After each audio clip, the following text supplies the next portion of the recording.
¡Ayotzinapa, Guerrero! ¡Vivos se los llevaron!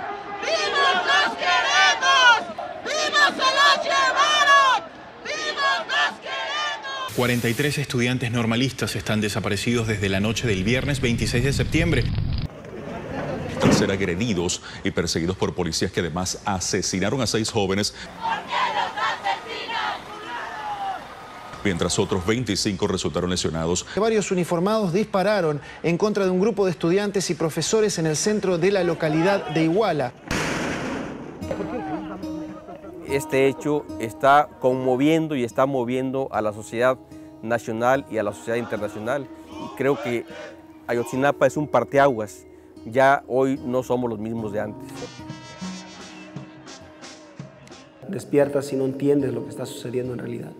Los padres se están indignando y pues la sociedad igual. El dolor ya se volvió rabia dentro de nosotros y dentro de los padres de familia.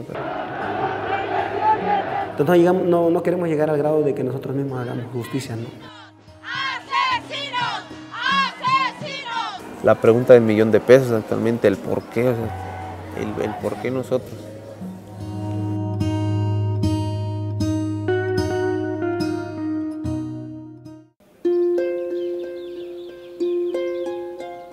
El 26 de septiembre, casi un centenar de alumnos de la Escuela Normal Rural de Ayotzinapa salía rumbo a Iguala, a unos 120 kilómetros del lugar.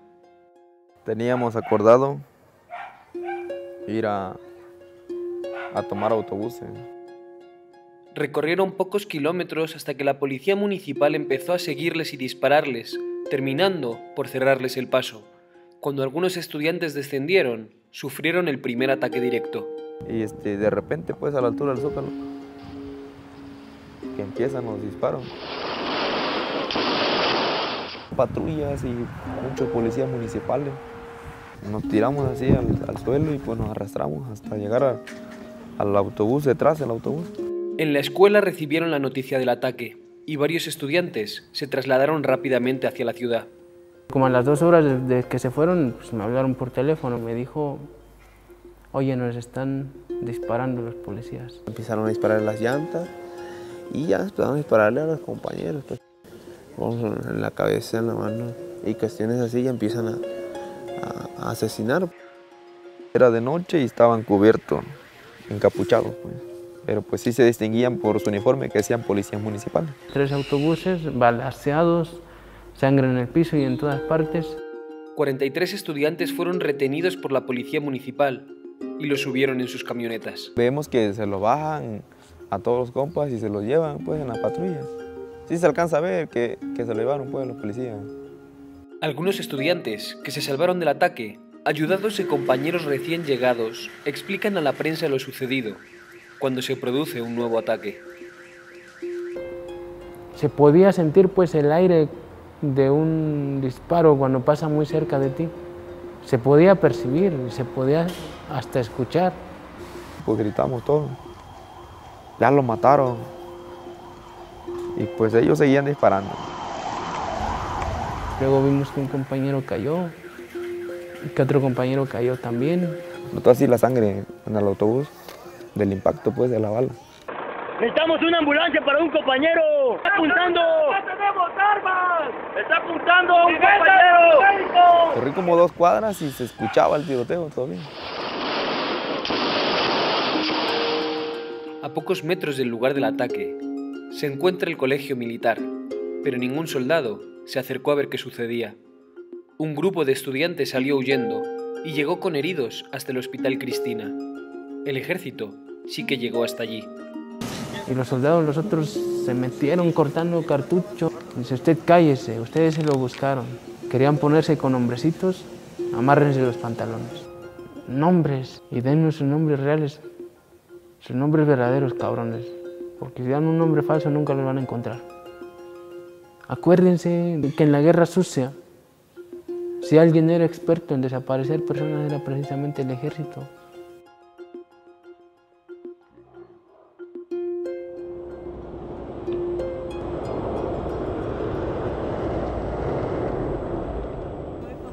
Entender la historia de Guerrero la historia social y política sobre todo, es hablar de la historia de las masacres, la historia de los asesinatos de luchadores sociales y la historia de las desapariciones forzadas. Durante la década de los 70 del siglo pasado, se produjeron en Guerrero varias matanzas. Movimientos armados trataron de revertir la situación de pobreza y desigualdad social que se vive en la región, pero el gobierno federal reaccionó trasladando numerosas tropas y organizando una sangrienta guerra sucia. Centenares de dirigentes sociales y campesinos fueron torturados, asesinados extrajudicialmente y desaparecidos.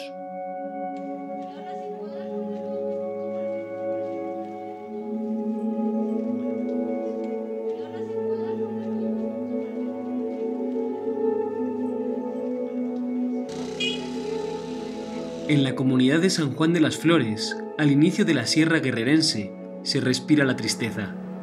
Aquí las fuerzas de seguridad secuestraron a más de 30 hombres en la década de los 70. A todos los familiares de desaparecidos de los 70 y a familiares de los jóvenes desaparecidos de Ayotzinapa, se les avisa que se concentren en la cancha. Todos sí fuimos víctimas de lo mismo, de la desaparición forzada pues, por el gobierno. A las 12, 1 o 2 de la mañana me caía el gobierno a la casa que le entregara a mi esposo. Cuando se llevaban a la gente aquí, llegaban los helicópteros, llegaban los soldados. Y eso siempre pues vive uno amargado de no saber pues cómo o dónde quedó. En ese tiempo pues fueron nuestros esposos, muchas madres perdieron a sus hijos. Ahorita pues se está repitiendo, Cudberto es mi nieto. La historia se repite con nuevos jóvenes. Cudberto estudió en esta modesta escuela rural y pronto se fue a estudiar a la Normal Rural de Ayotzinapa para poder ayudar a las comunidades pobres como la suya. Mi hija está sufriendo de la pena de su hijo. Yo me siento mal, odio al gobierno,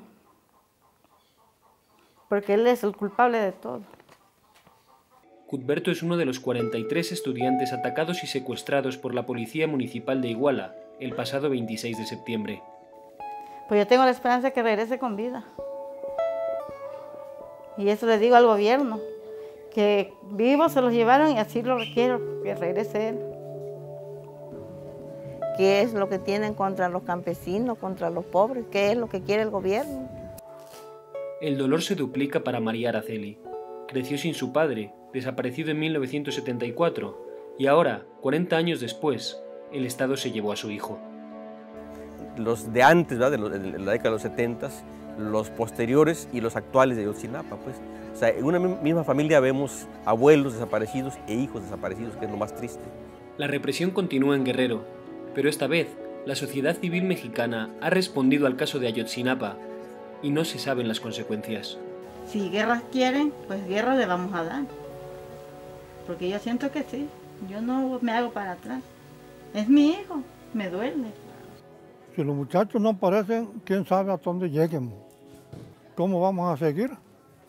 Ya la gente está muy enfadada. Sí, está muy golpeada. Es un mal gobierno, pues, el que tenemos.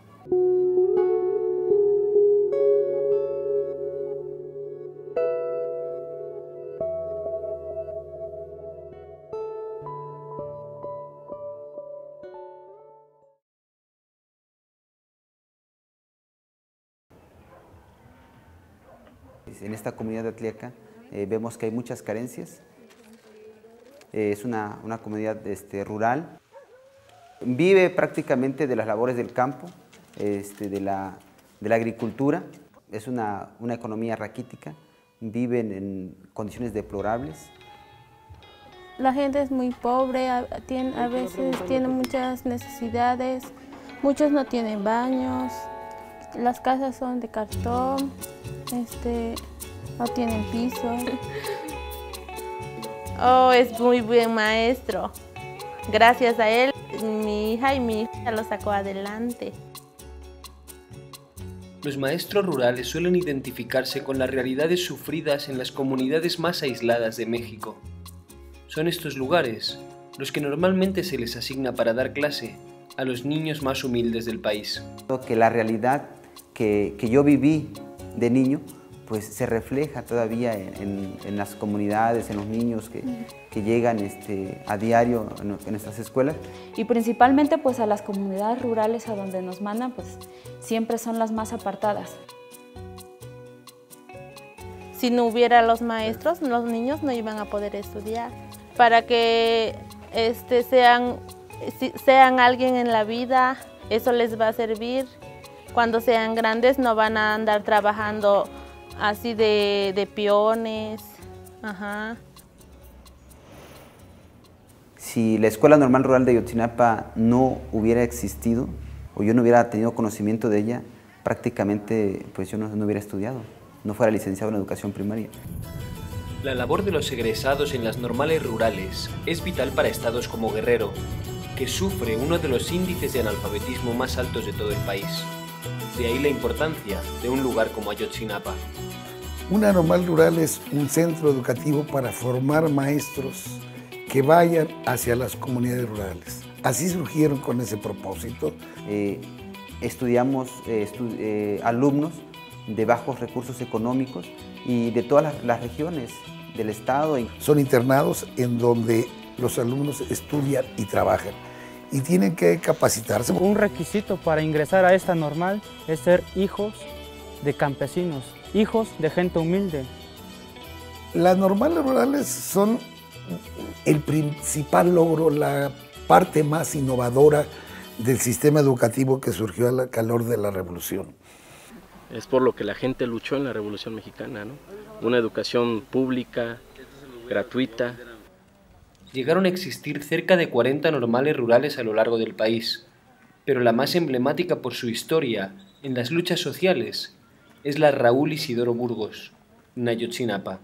No es casual que de Ayotzinapa hayan surgido maestros muy combativos, quizá el más emblemático sea uno de los líderes insurreccionales de la década de los 60, 70, que es Lucio Cabañas. No es solamente académica, sino que también es una formación social, que entendemos cuál es la realidad en la que viven los pueblos. Una comunidad estudiantil de una alta politización, de lucha. De las 40 escuelas rurales que llegaron a existir, solo quedan 16. La falta de apoyo económico por parte del Estado ha dejado a estas instituciones en una lucha sin recursos por la supervivencia. Es como que algo irónico, ¿no? El preguntar si 50 pesos te alcanza para comer 3 veces al día, pero pues intenta hacer lo posible, pues. Se quiere borrar de tajo todo lo que se ha ganado, ¿no? en las luchas sociales. Han sido objeto en los últimos tiempos de una sistemática campaña de encono y linchamiento. Se le cataloga a los normalistas de esas escuelas normales como unos vándalos, como unos revoltosos. Una campaña de desprestigio que se usó según estos estudiantes para ser reprimidos durante años. Pero en un país azotado por la violencia, las consecuencias ahora han sido dramáticas. Desde la desaparición de los 43 estudiantes, no han dejado de encontrarse fosas en los alrededores de Iguala. Cada día aparecen más fosas, hay más cuerpos.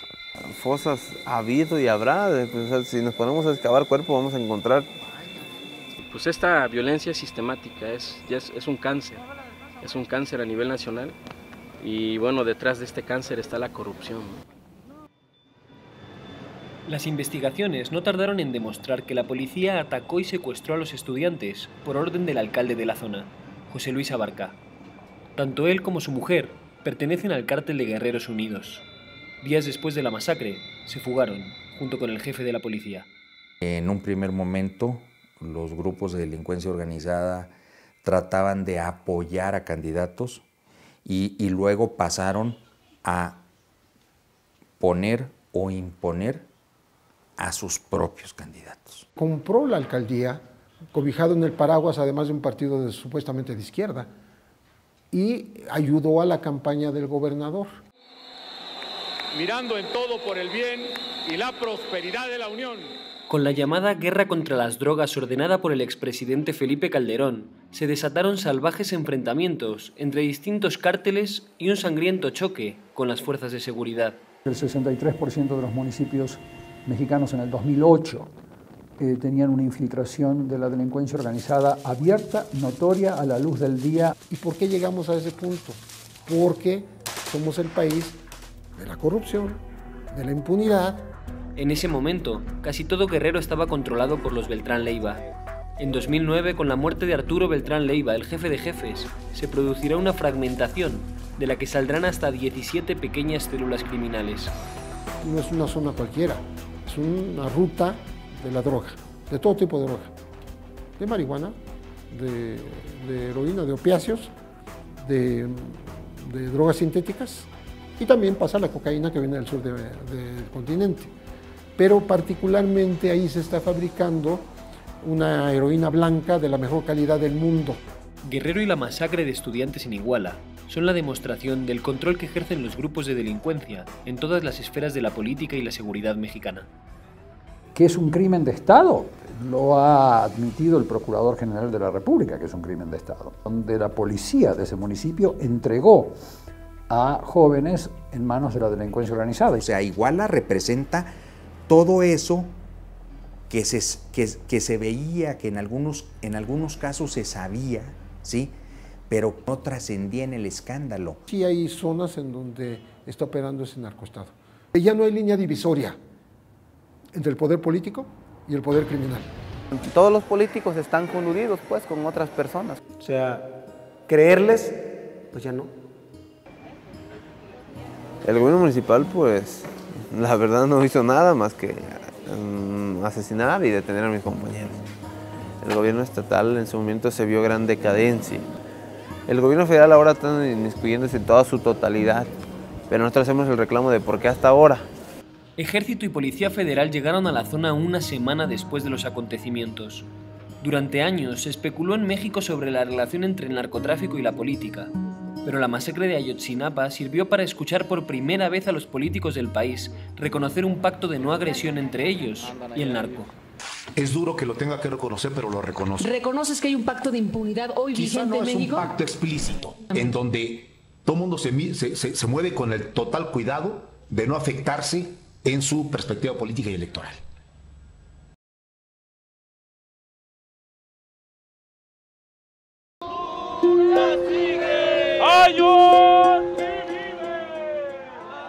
Más de 100 periodistas han sido asesinados en México desde el año 2000. 12 de ellos en Guerrero. Palizas, secuestros, chantajes. Ese es el precio por informar en este estado. La desaparición de los normalistas ha demostrado una vez más la dificultad de este trabajo. Bueno, una vez sufrí un levantón. Fui golpeado brutalmente, a casi de dejarme muerto, ¿no? Ahí me dejaron ahí tendido en el monte, el cerro, ¿no? Pero bueno, sobreviví y estoy acá ejerciendo igual periodismo. Porque él me dijo que van a retomar la búsqueda de los muchachos. Sicarios del narcotráfico. Me han perseguido en 4 ocasiones, me anduvieron buscando mi casa para ir a matarme en mi casa. El hecho de publicar reportajes donde denunciaba, señalaba a los traficantes de droga, a los homicidas, a los secuestradores, empezaron a buscarme estos tipos, era natural. Bueno, oficial, disculpe, ¿cuál es el motivo de la presencia? Guerrero sí es un estado súper complicado, donde te puede amenazar el narcotráfico, te puede amenazar el alcalde, te puede amenazar los militares y donde no hay garantías de nada. En Guerrero se ha complicado cada día más ejercer el periodismo. Estamos en una zona donde no hay ley, no existe un verdadero Estado de Derecho. Siempre los reporteros locales son los más vulnerables. Bueno, entre más te metes al tema de los conflictos sociales, más aumenta el nivel de peligro que corres todos los días. Hay sectores completos de la prensa que simplemente decidieron no hablar de violencia ni de narcotráfico.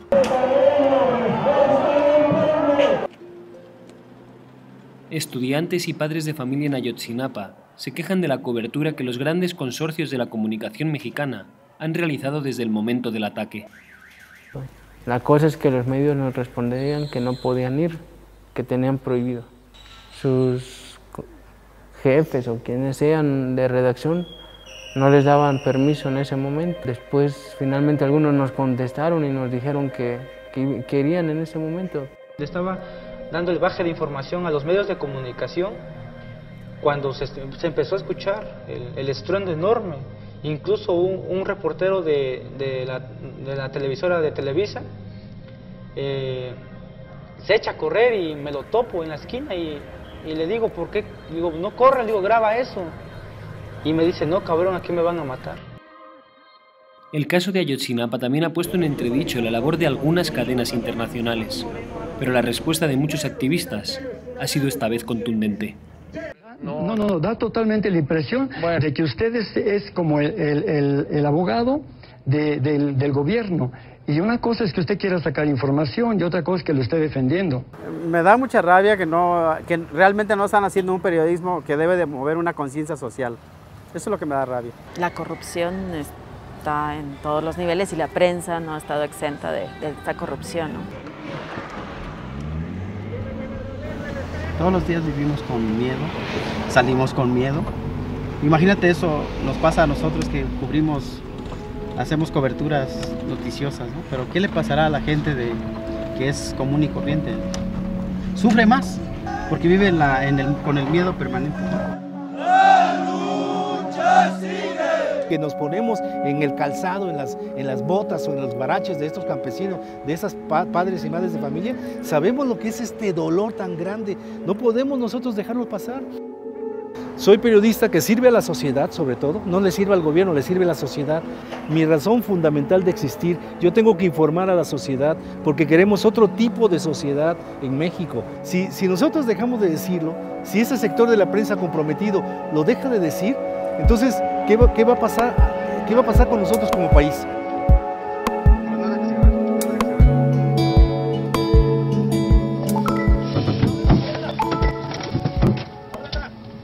Así déjale.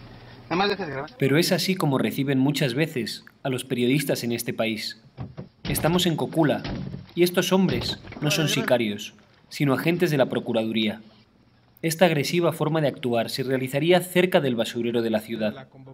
Una semana después, la PGR arrestaría a 3 supuestos sicarios, en cuyas declaraciones se basaría toda la investigación sobre lo sucedido con los normalistas desaparecidos. Los detenidos, señalan que en ese lugar privaron de la vida a los sobrevivientes y posteriormente los arrojaron a la parte baja del basurero, donde quemaron los cuerpos. Duró desde la medianoche hasta aproximadamente las 14 horas del día siguiente. Incendios de la misma intensidad durante horas son vistos a kilómetros cuando se producen en bosques, pero en Cocula nadie vio nada. Y encima de las piedras se aventaba la llanta, y arriba de la llanta se metía la leña. Bueno, todo eso genera una gran cantidad de humo, de luz, de calor, y que se va a esparcir en un área muy amplia, como podría ser la misma zona de basura. Tienen que quemarse lo que se encuentra a su alrededor, plantas y todo lo que se encuentra. Son temperaturas demasiado altas que arrasa con lo que sea. Aquí, pues por lo que yo he visto en las fotografías, pues no se da eso. Continuando en el relato de los hechos, los detenidos declaran que cuando bajan al lugar donde se habían arrojado y quemado los cuerpos, recibieron la orden de quien apodan el terco de fracturar los restos de los huesos calcinados. Es casi nula la posibilidad de que los propios los propios sicarios hayan hecho eso. Cremar y deshacerse de un cuerpo es muy difícil, tiene que haber condiciones muy específicas. Es utilizar crematorios o máquinas especializadas que inclusive trituren los restos óseos que quedan, etcétera, para lograr desvanecer y pulverizar todo. Pero el calor que desprendía el área, los delincuentes no pudieron manipular los restos de los cuerpos sino hasta cerca de las 5:30 de la tarde, para ser depositados en bolsas de basura negras. Enfriar cenizas, eso no significa que realmente no contengan calor. El que no haya fuego o humo no significa que no haya calor. Y el meter cenizas a un costal de plástico, una bolsa de plástico, pues nos están diciendo que no es creíble. Bolsas de basura que no se derriten, con cenizas que aún deben quemar. Intenso fuego que nadie ve. Árboles a los que no afecta el calor. Muchos interrogantes sueltos, en un caso, lejos de cerrarse.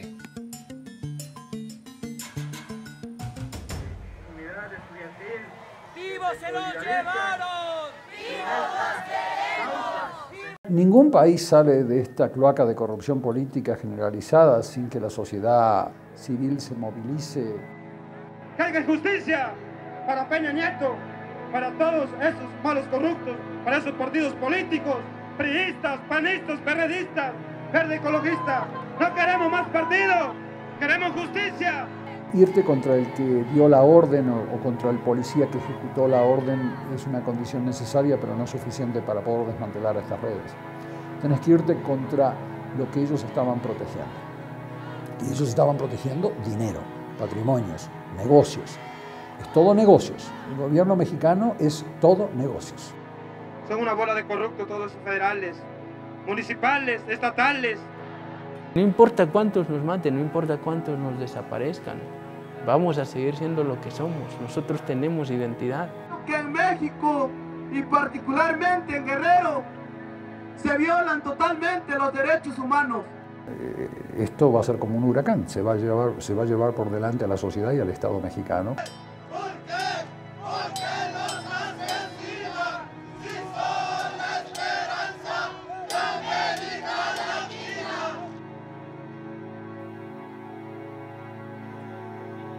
¿Cómo pueden permitir que una escuela rural, guarachudos, mal vestidos, piense como pensamos nosotros?